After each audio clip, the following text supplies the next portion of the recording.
Hey everyone, welcome back. We're gonna get into something kind of unsettling today. Online romance scams, but with a high-tech twist. Yeah. It's hmm we got this BBC article and the victim's story is wild. Yeah. It really shows how deepfakes are like changing the game for these scammers. Oh, absolutely. So we're gonna break it down how they work and more importantly how you can protect yourself.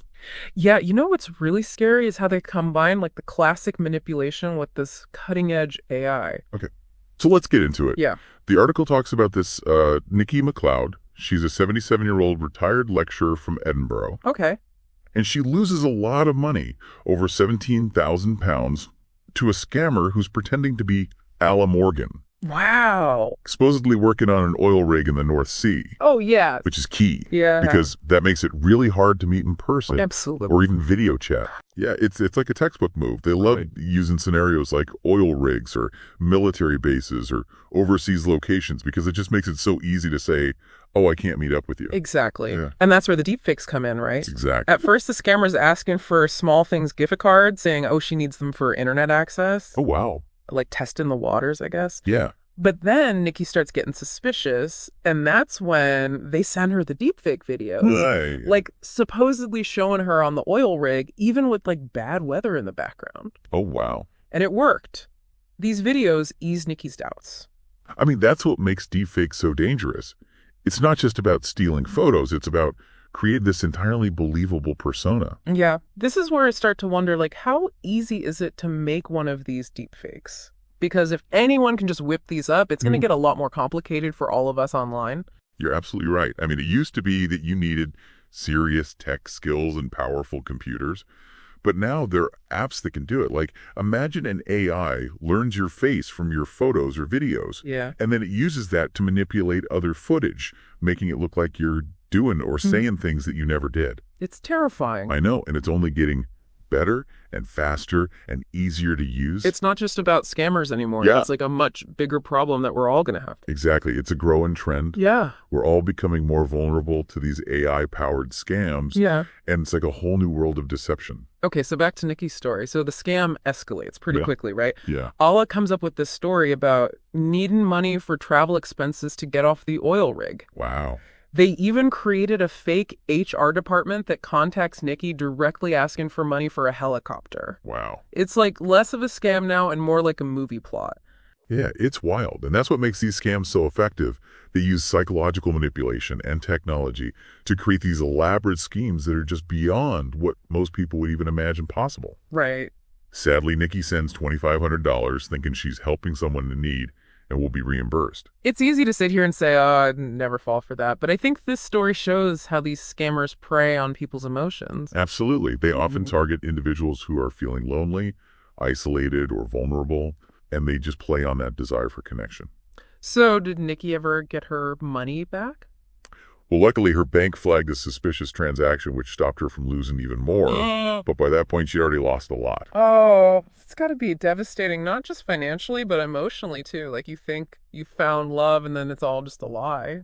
It's a terrible betrayal. Yeah. And in the article, she mentioned that she felt foolish, vulnerable, and deeply hurt. Oh, man. The scammers even tried to contact her again after she realized, sending her a fake news article about how Allah was in a Turkish jail and needed even more money. Oh, Like, just twist the knife. it's awful. It is. That reminds me of something else. They mentioned that the bank and PayPal were able to recover some funds, but anything sent through like friends and family, Right. those were gone. Yeah, that's a tough lesson to learn. Yeah, it's a good reminder to be really careful about sending money online, especially to someone you haven't met in person. For sure. And, you know, it shows that scammers are getting more sophisticated. Oh, yeah, blending the old with the new.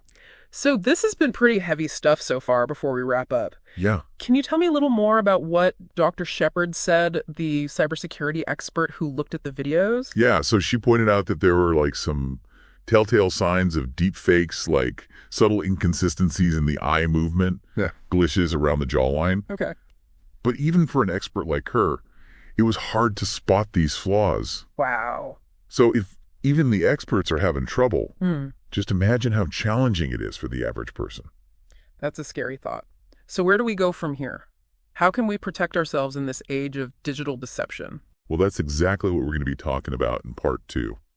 We'll explore some practical tips and strategies for spotting deepfakes and staying safe online, so stay tuned. Okay, so we're back. And I gotta say, after that first part, I'm feeling a little uneasy about the whole online world right now. Yeah, I get it. It's a lot to take in, but knowledge is power, right? Right. The more we understand these scams, the better we can protect ourselves. Okay, that makes sense. So let's get into some practical advice. What are some red flags to watch out for? One of the biggest ones is anyone who asks for money online, Okay. especially if you haven't met them in person, and it doesn't have to be large sums of money either. It can start small like gift cards, just like we saw in Nikki's case. Right, that test on the waters thing. Exactly. So besides asking for money, are there any other signs that someone might not be who they say they are? Absolutely. Mm-hmm. Pay attention to inconsistencies in their stories, especially if they were reluctant to share details or always have an excuse for not doing a video call or meeting up. So basically, trust your gut. If something feels off, it probably is. But how do we actually spot a deepfake? Those videos look pretty convincing in the article. That's a great question. Even though deepfakes are getting more sophisticated, there are still things to look out for. One trick is to focus on the eyes. Deepfakes often struggle to replicate natural blinking. Okay. Also pay attention to how the mouth moves when they're talking. Does it sync up naturally with the words? Okay. Look closely at the skin tone, the lighting. Does it look consistent? Okay, those are some good visual cues. But what about the audio? Can deepfakes manipulate voices too? Oh, absolutely. Yeah. AI can create incredibly realistic voice clones. So listen carefully for any robotic or unnatural inflections. And if you're ever unsure, just ask for a live video call. Oh, okay. That's one of the best ways to confirm someone's identity. Right, but what if they have an excuse for not doing a video call, like bad internet connection or their camera's broken? That's when your alarm bell should be ringing. A real person who's genuinely interested will find a way to make it happen. Okay. Don't be afraid to push back. So this is all really helpful advice, but sometimes emotions get in the way of logic, especially when you think you've made a connection with someone. Absolutely. And scammers are masters of emotional manipulation. They know how to create a sense of urgency and play on your empathy. They might say they're in a crisis and desperately need your help. So how do we avoid falling for those emotional traps? One strategy is to talk to a trusted friend or family member about the situation. Okay. Get an outside perspective. They might see red flags that you've missed because you're emotionally invested. Okay. And remember, true love doesn't demand constant financial bailouts. That's good advice. Sometimes we need that reality check from someone who's not caught up in it. Exactly. Okay, so we've talked about what to watch out for, but what happens if you do realize you've been scammed? What steps should you take? First of all, don't blame yourself. Okay. These scammers are professionals. It's not your fault. Then immediately stop all communication with the scammer. And I'm guessing changing passwords, online banking information, that's a good idea too. Absolutely. Report the scam to the authorities, like the police. Yeah. The platform where you met the scammer. Okay. And if you've sent money, contact your bank or credit card company right away. They might be able to help you recover some of your losses. Okay, this is all super helpful. I'm feeling a lot more empowered now, knowing what to look out for and what to do. But is there anything being done, like, on a larger scale to combat these deepfake scams? That's a great question. The good news is that law enforcement agencies and tech companies are working on solutions. There are efforts to develop sophisticated detection tools, and some platforms are starting to implement stricter verification processes. Okay, that's good to hear. What about legislation? Is there anything happening on that front? Yes, some countries are beginning to introduce laws specifically addressing deepfakes. For example, California has a law that prohibits distributing non-consensual deepfake pornography. So progress is being made, but it sounds like we're all going to have to stay vigilant and informed as this technology evolves. Exactly. And remember, even though deepfakes present a real threat, we shouldn't let fear paralyze us. By educating ourselves and each other, we can navigate the digital world safely and confidently. You've given us a lot to think about. But before we move on to our final part, is there anything else you'd like to emphasize about Nikki's story? Yeah, actually, the article mentioned that Nikki had lost her parents during lockdown and had just ended a long-term relationship. Oh, wow. She was feeling lonely and vulnerable, and the scammer preyed on those feelings. That's heartbreaking. It's a stark reminder that scammers target real people with real emotions. Exactly, and it highlights the importance of supporting each other, especially those who might be more susceptible to these scams. We need to create a culture of awareness and vigilance, looking out for ourselves and our loved ones. That's such a powerful message. We need to remember that there's a human cost to these scams. They're not just about stolen money. They're about shattered trust and broken hearts. Absolutely. And that's why it's so important to have these conversations, to raise awareness and to equip ourselves with the knowledge and tools we need to stay safe. Well said. All right, we're going to take a quick break, and when we come back, we'll wrap up our deep dive into deepfakes and romance scams with some final thoughts and takeaways. All right, we're back for our final part. And this whole conversation has really got me thinking. Yeah. We talked about how to spot them and protect ourselves, but this feels bigger than just individual cases like Nikki's, doesn't it? Yeah, you're absolutely right. I mean, this case brings up some really big questions about trust in the digital age. Like, if technology can create such convincing fakes, how can we be sure of anything we see online? Exactly. Like, what even is real anymore? And what happens when we can't tell the difference between truth and fiction? That's the heart of it.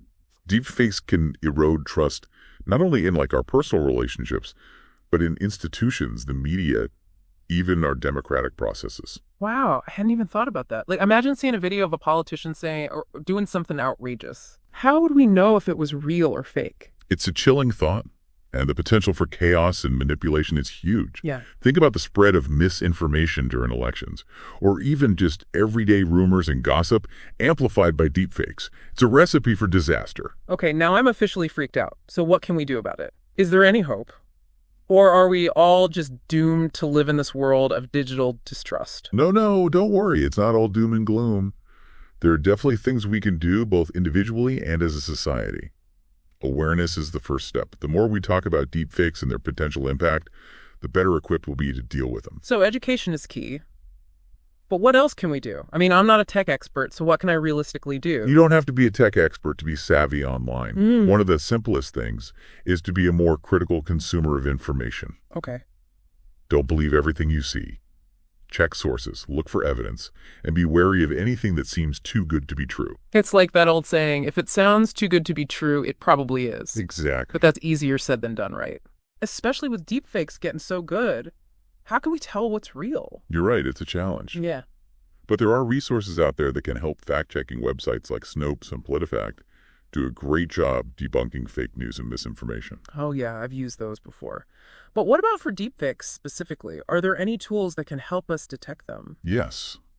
Researchers are developing deepfake detection software, and some of it's available to the public. Wow. Like there's this tool called Deepware Scanner that analyzes videos for signs of manipulation. That's incredible. So technology fighting back against the misuse of technology? Exactly. That does give me hope. Me too. And remember, we're not powerless. If you see something online that you think might be a deepfake, report. Most social media companies have ways to flag harmful content. Good point. We can all play a part in making the internet safer. This has been such an eye-opening deep dive. I feel like I've learned so much. Well, it's been my pleasure. I hope you feel more confident in navigating the digital world. I do. Thank you for joining us today. And to all our listeners out there, thanks for tuning in. Remember, stay informed, be vigilant, and don't believe everything you see online. Until next time.